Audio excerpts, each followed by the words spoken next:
వచ్చింది, war third phase ఎండ్కి వచ్చింది. So డెఫినెట్గా ఇక్కడ ఏంటంటే మొత్తం సర్వనాశనం చేసి పెడతాడు. ఇప్పుడు వార్ వేస్టేజ్ యుఎస్లో ఎక్కువ ఉంది ఒక రకం చూస్తే. జనరల్గా ఎలా ఉంటుంది, ఫస్ట్ ఆర్మీ ఉంటారు, స్టాండింగ్ ఆర్మీ, తర్వాత ట్యాంక్స్ కానీ రాకెట్స్ కానీ అవన్నీ ఉంటాయి, తర్వాత నేవల్ అసెట్స్, తర్వాత ఎయిర్ ఫోర్స్ అసెట్స్. అంటే రేషియో, వార్ వేస్టేజ్ రేషియో కింద నుంచి వస్తుంది. అంటే స్టాండింగ్ ఆర్మీకి ఎక్కువ ఉంటుంది, మిగతా వాటికి తగ్గుతుంది, రేషియో తగ్గుతుంది. కానీ యుఎస్లో ఇది రివర్స్ ఉంది ప్రాసెస్. టోటల్గా ఫస్టే మీకు చూస్తే నేవల్ అసెట్స్ను ఎయిర్ ఫోర్స్ అసెట్స్ ముందున్నాయి. ఎందుకంటే కొన్ని కోట్లు జెట్ ఫ్లైట్స్, యుద్ధ విమానాలు, వాళ్ళు చిన్న డ్రోన్తో 20,000 40,000 ఒక 50,000 డ్రోన్తో కొట్టేస్తున్నారు. వీళ్ళకి పోతే 40,000, వాళ్ళకి పోతే లక్షల కోట్లు పోతున్నాయి. ఆస్తి నష్టం ఎక్కువ ఉంటుంది యుఎస్కి కనపడకుండా.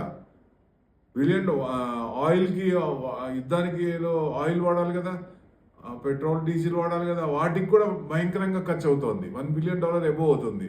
అంటే తడిసి మోపిడవుతుంది అన్నీ. ఇప్పుడు లోపలంతా డొల్ల, పైన పట్టారం లోన్ లొట్టారం అన్నట్టుంది ఇప్పుడు యుఎస్ పరిస్థితి. ఇది కంటిన్యూ అయితే ఇక చేతికి చెప్పే వాళ్ళకి. అరే ఒక ప్రెసిడెంట్ లైవ్లో, ఇది కట్ చేసేయండి, ఒక ప్రెసిడెంట్ ఎక్స్పోస్లో ఫిల్తీ లాంగ్వేజ్, ఫాల్తీ లాంగ్వేజ్, అసలు ఏ ప్రెసిడెంట్ కూడా ఇట్లా మాట్లాడు కదా, మరి దారుణంగా. అంటే చెప్పడానికి కూడా వీల్లేని పదాలతో మాట్లాడటం అంటే ఎంత డీగ్రేడ్లో ఉన్నాడు ఆయన, ఎంత ఫ్రస్ట్రేషన్లో ఉన్నాడు, ఎంత టెన్షన్లో ఉన్నాడు.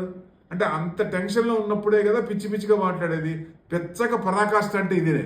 అంటే ఎండ్ వచ్చింది, వార్ థర్డ్ ఫేజ్ ఎండ్కి వచ్చింది. సో డెఫినెట్గా ఇక్కడ ఏంటంటే మొత్తం సర్వనాశనం చేసి పెడతాడు. నిజంగా ఎందుకు వచ్చాడో కూడా తెలియదు, వాళ్ళు ఎందుకు సెలెక్ట్ చేసుకున్నారో తెలియదు, వాళ్ళు పిచ్చెక్కుద్ది వాళ్ళకి. ఇప్పటికైనా మేలుకుంటారా లేదా?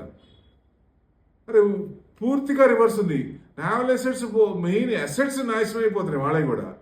వీళ్ళదేముంది, చిన్న చిన్న డ్రోన్స్ పెద్ద పెద్ద అయిపోతే పెద్ద ఏముంది, మళ్ళీ తీసుకోవచ్చు. మళ్ళీ కోట్లు ఉన్నది మళ్ళీ ఇది చేయాలంటే ఎంత కష్టం. సో నిజంగా ఇట్స్ ఎంటైర్లీ డిఫరెంట్. సో అట్లా ఉన్నప్పుడు వార్ వేస్టేజ్ రేషియో తప్పదు అనుకున్నప్పుడు అలాంటి చోట్ల ఎక్కువ వాడాలి. సరే, ఇగోకి పోయి నష్టపోవటం అంటే నిజంగా ఇట్స్ రియల్లీ ఫూలిష్నెస్.